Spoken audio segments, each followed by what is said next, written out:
आज की हमारी कहानी है अपने सारे शौक ससुराल जाकर पूरा करना। रानी तैयार हो ऑफिस के लिए निकल ही रही थी कि तभी पापा जी की आवाज सुनाई दी। रानी इधर आओ बेटा, मुझे तुमसे कुछ जरूरी बात करनी है। रानी ने कहा पापा अभी मुझे देर हो रही है, ऑफिस का समय हो गया है, शाम को बात करते हैं। पापा ठीक है जाओ, और वह निकल गई। उससे तो विनय जी ने अब जाने को कह दिया, किंतु उसके जाते ही शांति जी पर बरस पड़े। यह सब तुम्हारे लाड़ प्यार का ही कराधारा है, जो लड़की बात तक करने को तैयार नहीं। क्या जरूरत है नौकरी करने की? अगर करनी ही है तो अपने घर जाकर करे, कम से कम उसकी शादी कर अपने भार से मुक्त हूँ। मैं कहता हूँ कि समझाओ उसे, वह तो ना समझ है, परंतु तुम्हारी बुद्धि पर क्या पत्थर पड़ गए हैं? तभी शांति जी ने आंखों में भर आए आंसुओं को रोकते हुए चुपचाप चाय के बर्तन उठाए और किचन में चली गई। किचन में जाकर वे अपने आंसुओं को नहीं रोक पाई। आभा जो कि उनकी बहू थी, चुपचाप खड़ी खड़ी देख रही थी। उसकी समझ में नहीं आया कि वह क्या कहे। तभी बेटे विशाल की आवाज आई, आभा कहाँ हो? मेरा टिफिन कहाँ है? मेरा ऑफिस बैग निकाला? तुमसे कोई काम समय पर नहीं होता, पता नहीं क्या करती रहती हो। बड़बड़ाते हुए निकल गया। निया आंखों में आंसू लिए उसे जाते देखती रही। शाम को चाय पीने के बाद विनय जी बहुत बेचैनी से रानी के आने का इंतजार कर रहे थे। तभी फोन पर बात करते हुए रानी ने घर में प्रवेश किया। रानी अब समय है? विनय जी की आवाज गूंजी। हाँ पापा आती हूँ, शांति जी बोली। थकी हुई आई है, पहले उसे कुछ चाय पानी तो कर लेने दो। लगभग चीखते हुए विनय जी बोले, तुम चुप रहो। अभी उनकी आवाज सुनकर रानी अपने कमरे से निकल कर आई और उनके पास बैठते हुए बोली, हाँ पापा पूछिए, क्या पूछना है आपको? मुझसे ध्यान से सुनो, और मुझे तुम्हारी सहमति ही चाहिए। मैं ना नहीं सुनना चाहता। मैंने कल राघव और उसके माता पिता को बुलाया है, वे कल तुम्हें देखने आ रहे हैं। हर हालत में यह रिश्ता करना चाहता हूँ, क्योंकि परिवार और लड़का मुझे उपयुक्त लगे, और मैं तुमसे केवल हाँ ही सुनना चाहता हूँ, ताकि शादी कर अपनी जिम्मेदारी से मुक्त हो जाऊं। रानी बोली, पापा जब सारा निर्णय आप ले चुके हो तो फिर मेरे से क्या पूछना है? आपने तो मुझे बोलने का हक भी नहीं दिया कि मैं अपने जीवन में इतने अहम फैसले के बारे में सोच भी सकूं। पापा क्या तुम इतनी बड़ी और समझदार हो गई हो कि मेरे जीवन का अनुभव तुम्हारे सामने बेकार है? नहीं पापा, मैं ये नहीं कह रही, किंतु मुझे भी अपनी बात रखने का आप मौका तो दें। विशाल भी ऑफिस से आ गया और वह भी वहीं बैठ गया। आभा सब के लिए चाय बनाकर वहीं ले आई और वह एक तरफ खड़ी हो गई, क्योंकि ससुर के सामने उसे बैठने की अनुमति नहीं थी। रानी ने बातों का सिरा पकड़ते हुए बात शुरू की, पापा मैं बस इतना कहना चाहती हूँ कि मैं अभी शादी नहीं करना चाहती हूँ, कारण मेरे भी अपने कुछ अरमान हैं, इच्छाएं हैं जिन्हें मैं पूरा करना चाहती हूँ। मैं अपने पैरों पर खड़ी होकर आत्मनिर्भर बनना चाहती हूँ, ताकि कोई मुझसे ये ना सुना पाए कि तुम्हें खाना कपड़ा देता हूँ, सिर पर छत मेरे कारण है। पापा तू ये कैसी बातें कर रही है? अपने शौक अरमान सब जाकर अपने पति के घर पूरे करना। यदि पति और सास ससुर अनुमति दे तो, और यदि उन्होंने अनुमति नहीं दी, कब और कैसे करूंगी? ये सब फिजूल की बातें हैं। ग्रेजुएशन कर लिया, शादी ब्याह कर अपनी गृहस्थी में रम जाओ। औरतों को यही शोभा देता है, हाँ यही शोभा देता है कि जीवन भर अपनी स्वतंत्रता दूसरों की इच्छा पर गिरवी रख दो, और फिर वे जैसा नाच नचाए नाचो। हर बात के लिए ताने उल्हाने सुनो, और यदि तकलीफ में रोने का मन करे तो उसकी भी आज़ादी नहीं। घूट घूट कर सास ससुर पति बच्चों की तीमारदारी में अपने अस्तित्व को ही भुला दो। क्या मेरी माँ नहीं है? उसे क्या कमी है? खाना कपड़ा मकान क्या नहीं मिला उसे? मैं माँ की तरह महान नहीं हूँ। ना मैं उनका सा जीवन जी सकती हूँ जहाँ परिवार में अपना गम भी हल्का करने की स्वतंत्रता न हो, कोई ऐसा मजबूत कंधा न हो, न मिले जिस पर सर रखकर अपने आंसू बहा सके। पापा ने कहा, बहुत बड़ी हो गई है, बड़ी बातें करने लगी है, कहाँ से सीखती है यह सब? कहीं तेरी माँ तो तुझे यह सब नहीं सिखाती? पापा जोर से रानी चिल्ला पड़ी, माँ को बीच में ना लाए, यह सब मैंने सीखा है आपके माँ बाप के प्रति व्यवहार से। जब छोटी थी तो नहीं समझती थी, माँ को रातों में रोते देख सोचती थी उनके कहीं दर्द हो रहा है। मैं पूछती थी, माँ क्यों रो रही हो, दवा लगा दूं?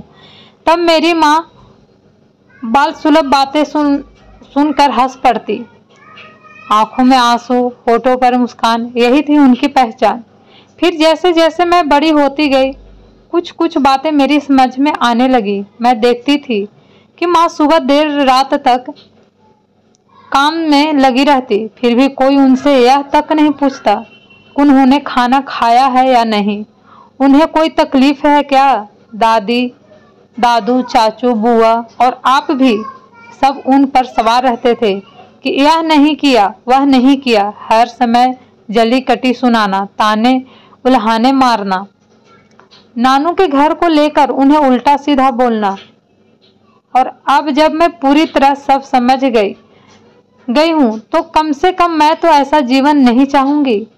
आपने कब एक अच्छा पति बना, माँ का साथ निभाया, आपने माता पिता भाई के कहे अनुसार ही आपने भी तो उन्हें अपमानित किया। अपना घर, माता पिता, भाई बहन सबको छोड़कर, आपका हाथ पकड़कर, आपके भरोसे वह इस घर में आई थी। क्या सपोर्ट दिया आपने माँ को? क्या कभी माँ से पूछा कि वह क्या चाहती है, उन्हें क्या अच्छा लगता है? खाने की स्वतंत्रता नहीं, पहनने की नहीं, कहीं आने जाने की नहीं, सिर्फ सबकी इच्छा अनुसार लट्टू की तरह घूमती रही। उनका अपना अस्तित्व ही खत्म हो गया। वह केवल मिसेज लखन सिंह की बहू, किसी की भाभी और अपने बच्चों की माँ थी। वो खुद कौन थी, क्या थी, पता नहीं।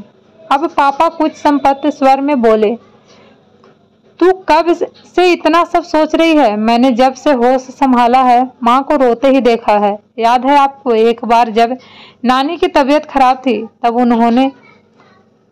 तब आपने उन्हें यह कहकर मेरी माँ की भी तबीयत ठीक नहीं है, चुप उसकी सेवा करो, मायके जाने का भूलकर भी नाम नहीं लेना। माँ कितना रोई थी, कितना गिड़गिड़ाई थी, एक बार मुझे मेरी माँ से मिला दो, किंतु आपने नहीं जाने दिया। चौथे दिन नानी माँ से मिले बिना ही स्वर्ग सिधार गई। क्या यह अन्याय नहीं था?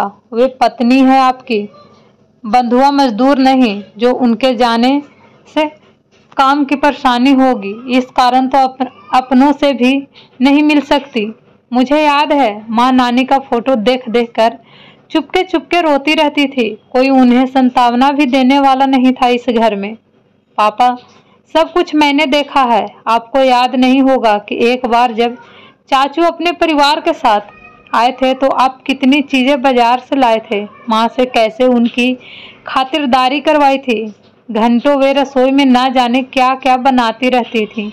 बुआ के आने पर दादी माँ को कितना सुनाती थी, ननद आई है, ये बना वो बना, माँ चुपचाप करती रहती। किंतु आज तक कभी मेरी मौसी अपनी बहन से मिलने नहीं आ सकी। मुझे याद है एक बार जब मामा आए थे, वे कितना कुछ लेकर आए थे, पूरे परिवार के लिए कपड़े, माँ के लिए अंगूठी, फल, मिठाई, फिर भी आपने उनसे सीधे मुंह बात नहीं की। क्यों पापा, क्या मैं गलत कह रही हूँ? बताइए, क्या ये सब माँ को बुरा नहीं लगता होगा? कल की मेरी ससुराल में आपका और भैया का कोई ऐसे अपमान करे तो क्या मैं सहन कर पाऊंगी?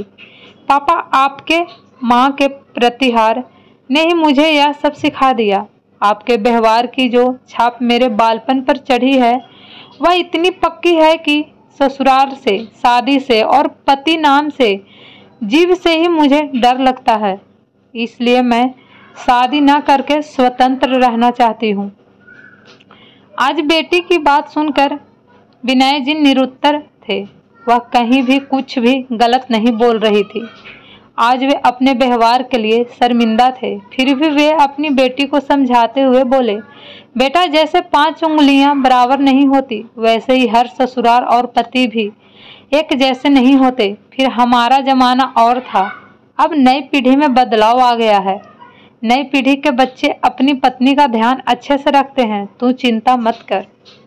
हाँ, जैसे मेरे भैया मेरी आभा भाभी का रखते हैं। क्या उम्र अभी उनकी आप लोगों के उन पर कितनी पाबंदियों लगा रखी है।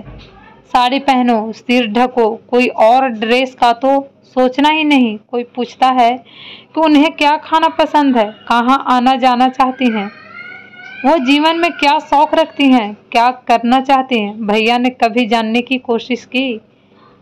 यदि भैया इतने ही समझदार होते तो वे माँ की तकलीफ समझते, उसे कम करने का प्रयास करते। वे मुझसे 4 साल बड़े हैं, किंतु वे तो आपके नक्शे कदम पर चलकर पत्नी नामक जीव को अपने पैरों की जूती समझते हैं। माँ की स्थिति में और भाभी की स्थिति में क्या अंतर है, सिवाय इसके कि दादी की तरह माँ उन्हें कभी परेशान नहीं करती, सो वह कमी आप पूरी करते हैं। माँ के साथ की सिमी आंटी, सोना आंटी और वो भी सब कितना खुश रहती हैं। वह तो आपके जमाने के हैं। और भैया की शर्मिंदा होने की बारी थी। बाप बेटे अपने व्यवहार के कारण बंगले झांक रहे थे। शब्द उन्हें मुंह से नहीं फूट रहे थे। आज बेटी ने उन्हें सच का आईना जो दिखा दिया था। पापा के स्वतंत्रता में एवज कोई सुख नहीं चाहती। मेरी कुछ शर्तें हैं, वो कल आप पहले राघव और उसके परिवार वालों से पूछ लेना। यदि उन्हें मंजूर हो तो मैं शादी के लिए तैयार हूँ। मैं अपनी इच्छा, अपने अरमान पूरे करूँगी, नौकरी करूँगी। मुझे मेरे मायके में नाम पर ना तो कोई उल्हाना देगा और ना आप लोगों से मिलने से कोई रोकेगा। जब इच्छा होगी मैं आप लोगों से मिलूंगी। मेरे मायके वालों का परिवार में उतना ही समान होगा जितना उसके परिवार वालों का। मेरे पहनने, खाने, आने जाने पर कोई रोक टोक नहीं होगी। जैसे मैं रहना चाहूँगी। यदि उन्हें यह सब मंजूर हो तो ही बात आगे बढ़ेगी, नहीं तो मैं जीवन में उस सुपात्र का इंतजार करूँगी जो मुझे और मेरी भावनाओं को समझेगा, मेरा साथ कदम कदम पर देगा, जो मुझे केवल अवैतनिक कर्मचारी 24 घंटे 365 दिन की ना समझ वास्तव में मेरे सुख दुख का साथी होगा। मेरा पति होने के साथ साथ मेरा दोस्त भी होगा, जिससे मैं बिना डरे, बिना झिझके अपने मन की बात कर सकूं। जब मुझे ऐसा साथी मिलेगा तब मैं आपकी अनुमति से उससे शादी कर लूँगी। आप मेरी चिंता छोड़ दें। पापा और भाई अपनी करनी पर सिर झुकाए निरुत्तर थे और रानी उठकर अपने कमरे में चली गई। दूसरे दिन से रानी को घर में पापा और भैया के व्यवहार में बदलाव नजर आया। शांति जी को अपनी बेटी पर गर्व था। उनकी बेटी को उनकी तरह घुट घुट कर जिंदगी नहीं गुजारनी पड़ेगी। अगर आपको ये कहानी पसंद आए तो मेरे चैनल को लाइक एंड सब्सक्राइब ज़रूर कीजिएगा। Thank you so much.